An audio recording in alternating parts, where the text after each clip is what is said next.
Good morning students, I am your English teacher Shreyansh Tiwari. जैसा आप सभी को पता है कि today our last day of online classes and so हम इसका थोड़ा सा लास्ट कंप्लीट करने की कोशिश करेंगे। सभी बच्चे इस पे ध्यान देंगे। The next few days were full of rejoicing. आगे के कुछ दिन हंसी खुशी में बीते। The brother asked after the education of the two voices. अब भाई ने दोनों लड़कों की पढ़ाई के बारे में पूछा। He was told by his sister that पथिक was a perpetual nuisance। और बहन ने उसे बताया कि पथिक स्थायी रूप से शरारत का कारण बना हुआ है। He was lazy, disobedient and wild। वो आलसी है, बात ना मानने वाला और ऊधमी लड़का है।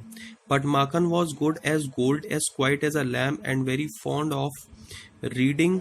Vishambar kindly offer to take Pathik of his sister's hand.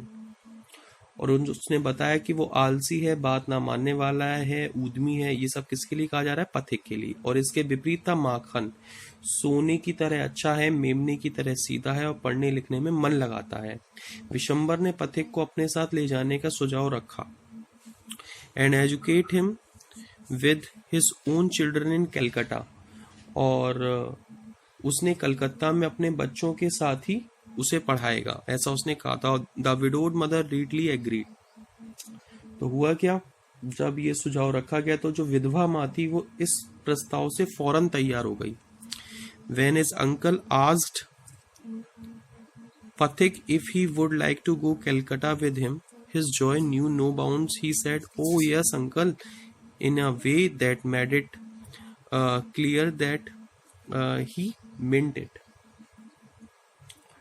तो जैसे ही जब पथिक ने के मामा ने उससे पूछा क्या वो उसके साथ कलकत्ता चलेगा, तो पथिक की खुशी का बिल्कुल भी परवार ना रहा। और अरे हाँ मामा, इसके साफ ही हो गया कि उसकी क्या मंशा थी। It was an immense relief of the mother to get rid of Pathik। She had a prejudice against the boy and no love was lost between the two brothers।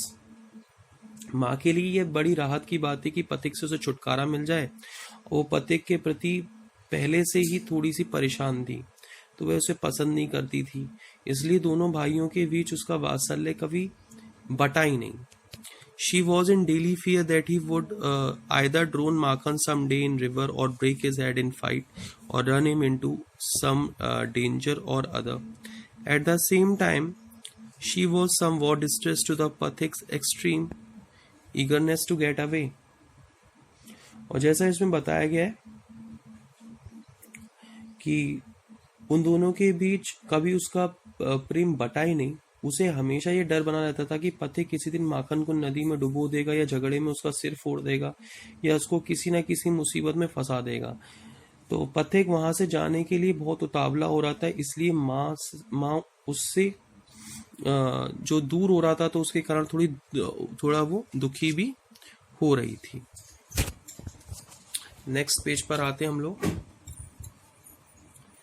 पथिक as soon as all was settled. तो यहाँ पे जैसे बताया गया है कि जब जाने के बारे में सब कुछ तय हो गया तो पथिक बिल्कुल भी, इसमें आगे बताया गया है, kept asking his uncle every minute when they were to start. जब जाने के बारे में सब कुछ तय हो गया तो पथिक हर क्षण अपने मामा से पूछता रहता था कि हम लोग यहाँ से कब चलेंगे। तो he was on pins and needles all day long with excitement and lay awake most of the night. उसके शरीर का अंग प्रत्यंग रोमांच से भर उठा था, रात में भी वो अधिकतर जागा रहता था। तो ये उसके माइंड में हमेशा रहता था। ही bequeathed to Makhan in perpetually his fishing rod, his big kite and his marbles। तो हुआ क्या, ये स्थायी रूप से उसने वसीयत में उसने माखन को अपनी मछली पकड़ने का कांटा, अपनी पतंग और कंचे दे दिए। मार्बल्स मतलब कंचे। Indeed, at the same time departure his generosity towards Makhan was unbounded। जैसे इसमें बताया गया है, वास्तव में विदा होने के इस दौर में माखन के प्रति उसकी उदारता अपार होती जा रही थी। तो स्टूडेंट्स, आज हमने ये हमने यहाँ तक अनबाउंडेड तक आज हमने पढ़ लिया। अब जब स्कूल्स ओपन होंगे तो हम इसको पूरा कंप्लीट करेंगे। मैंने आपको इसके कुछ क्वेश्चंस दिए थे 2 क्वेश्चंस इसमें थे और 3 क्वेश्चंस इसमें थे, लगभग 5 क्वेश्चंस इसमें दिए थे लगभग। अब आप इसके लगभग 6 क्वेश्चन तक आप इसके कंप्लीट करोगे, जो आपको यहाँ पे नजर आ रहा है। और यहाँ पर आपको लॉन्ग क्वेश्चंस में सिर्फ 2 ही क्वेश्चंस करने। This is your homework and thank you so much.